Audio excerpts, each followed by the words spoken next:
Hi friends, இன்றைக்கி நம்ம என்ன பார்க்க போகிறோம் அப்படின்னா டேலியில் தேர்டு கான்செப்ட் பார்க்க போகிறோம். நம்மளோட தேர்டு கான்செப்ட் என்ன அப்படின்னு பார்த்தீங்கன்னா ஆல்ட்ரேஷன் ஆஃப் கம்பெனி. நம்ம இதுக்கு முன்னாடி என்ன பார்த்தோம், ஒரு கம்பெனியை க்ரியேட் பண்ணுறது எப்படி அப்படின்னு பார்த்தோம். அப்புறம் ஒரு கம்பெனியை செலக்ட் பண்ணுறது எப்படின்னு பார்த்தோம். இன்றைக்கி நம்ம பார்க்க போகிற கான்செப்டோட பேர் ஆல்ட்ரேஷன் ஆஃப் கம்பெனி. அதாவது நம்ம கம்பெனியில் சில சேஞ்சஸ் பண்ண போகிறோம். அது எப்படி அப்படின்றத பற்றி இன்றைக்கி பார்க்கலாம். ஸோ நம்ம ஏற்கனவே ஒரு கம்பெனி ஓப்பன் பண்ணி வச்சுருக்கோம். இந்த கம்பெனிலே கூட நம்ம ஆல்ட்ரேஷன் பண்ணலாம். இப்போ ஆல்ட்ரேஷன் அப்படின்ற ஆப்ஷன் நம்ம எதுக்காக யூஸ் பண்ணுறோம் அப்படின்னு பார்த்தீங்கன்னா, ஒரு கம்பெனி எடுத்துக்கிட்டிங்கன்னா அந்த கம்பெனி எப்போவுமே அதே இடத்துல செயல்படாது. சப்போஸ் நம்ம வேறு ஊர் மாற்றிட்டோம் அந்த கம்பெனியை அப்படின்னாலோ, நம்ம அந்த ஃபோன் நம்பர் மாற்றிட்டோம், இமெயில் மாற்றிட்டோம், அந்த மாதிரி ஏதாவது சேஞ்சஸ் இருக்கும். அந்த சேஞ்சஸ் எல்லாத்தையும் நம்ம டேலிலையும் மாற்றணும். இல்லைன்னா நம்மளுக்கு அக்கௌண்ட்ஸ் பண்ணும்போது கன்ஃபியூஷன் ஆயிரும். ஸோ அப்போ ஒரே கம்பெனியே நிறையா ஊரில் பிரான்ச்சஸ் வச்சுருக்கோம் அப்படின்னா, இன்னொரு பிரான்ச் வச்சுருக்கோம் அப்படின்னு சொன்னால், ஸோ அதுக்காகவும் நம்ம பிளேசஸ் சேஞ்ச் பண்ணி ஆகணும். அப்படிங்கிறப்ப நம்ம ஆல்ட்ரேஷன் அப்படின்ற ஆப்ஷனை யூஸ் பண்ணி நம்ம கம்பெனி டீட்டெயில்ஸ் கொடுக்குற இடத்துல என்னென்ன சேஞ்சஸ்லாம் பண்ண வேண்டியது இருக்கோ அதெல்லாம் நம்ம பண்ணுறோம். அது எப்படி அப்படின்றத தான் இந்த வீடியோவில் நம்ம பார்க்க போகிறோம். ஸோ நம்ம எப்போவுமே கம்பெனி பற்றின ஒரு விஷயங்களுக்காக நம்ம யூஸ் பண்ணக்கூடியது கம்பெனி இன்ஃபோ தான். கம்பெனி இன்ஃபோ சைடில் கீ டிஸ்பிளே ஆகுது. ஆனால் அதோட ஷார்ட்கட் கீ F3 போட்டு கீழே கோடு போட்டிருக்கு. அப்போ ஏற்கனவே நான் சொன்ன மாதிரி கீழே கோடு போட்டிருந்தா ஆல்ட் அப்படின்னு அர்த்தம் அப்படின்னு சொல்லியிருந்தேன்.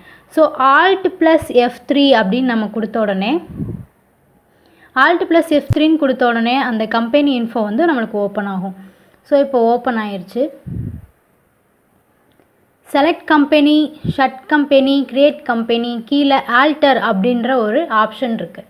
இந்த ஆப்ஷனுக்குள்ளே போய் தான் இன்றைக்கி நம்ம ப்ராசஸை பண்ண போகிறோம். ஸோ இந்த ஆப்ஷனில் என்ட்ரு கொடுத்த உடனே கம்பெனி நேம்ஸ் லிஸ்ட் ஆஃப் கம்பெனிஸில் டிஸ்பிளே ஆகும்.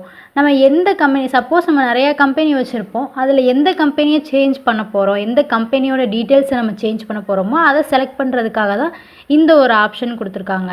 நம்ம இப்போ ஏபிசி அன்கோங்கிற ஒரே ஒரு கம்பெனி தான் க்ரியேட் பண்ணியிருக்கோம். ஸோ அதில் தான் நம்ம டீட்டெயில்ஸ் சேஞ்ச் பண்ண போகிறோம். ஸோ அதை என்ட்ரு கொடுக்குறோம். கொடுத்த உடனே பார்த்திங்கன்னா நம்ம கம்பெனி க்ரியேஷன் ஃபார்ம்னால் க்ரியேஷன் இருக்கும். இங்கே ஆல்ட்ரேஷன் பண்ணுறதுனால கம்பெனி ஆல்ட்ரேஷன் அப்படின்ற பேர் இருக்குது. இப்போ நம்ம சேஞ்சஸ் பண்ணிக்கலாம். அது என்ன சேஞ்சஸ் ஆனாலும் இருக்கலாம். நேம் சேஞ்சஸாக இருக்கலாம், மெயிலிங் அட்ரஸாக இருக்கலாம். சப்போஸ் இப்போ ஸ்டேட் மாற்றுறோம் அப்படின்னு வச்சுக்கோங்க, வேறு ஸ்டேட்டு,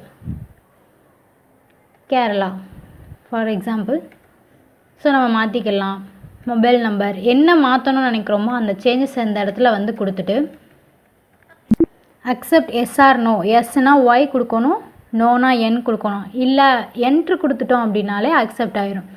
சப்போஸ் இது இவ்வளோ ப்ராசஸ் இப்படி ப்ரெஸ் பண்ணிகிட்டே வராமல் சேஞ்சஸ் முடித்த உடனே அக்செப்ட் பண்ணணும் அப்படின்னு நினச்சிங்கன்னா Ctrl A கொடுத்தீங்கன்னா அக்செப்ட் ஆயிடும். ஸோ இப்போ நீங்கள் உங்கள் கம்பெனியை மறுபடியும் அதுக்குள்ளேயே போய் பார்த்தீங்கன்னா நம்ம பண்ண சேஞ்சஸ் இருக்கும். கேரளா அப்படின்ற அந்த சேஞ்சஸ் இருக்கும்.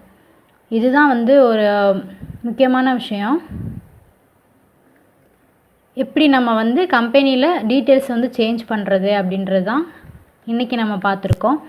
ஸோ இதுக்கு அடுத்து நிறையா கான்செப்ட்ஸ் நம்ம பார்க்க போகிறோம். அதுக்காக வீடியோவை தொடர்ந்து நீங்கள் பார்த்துட்டே இருங்க.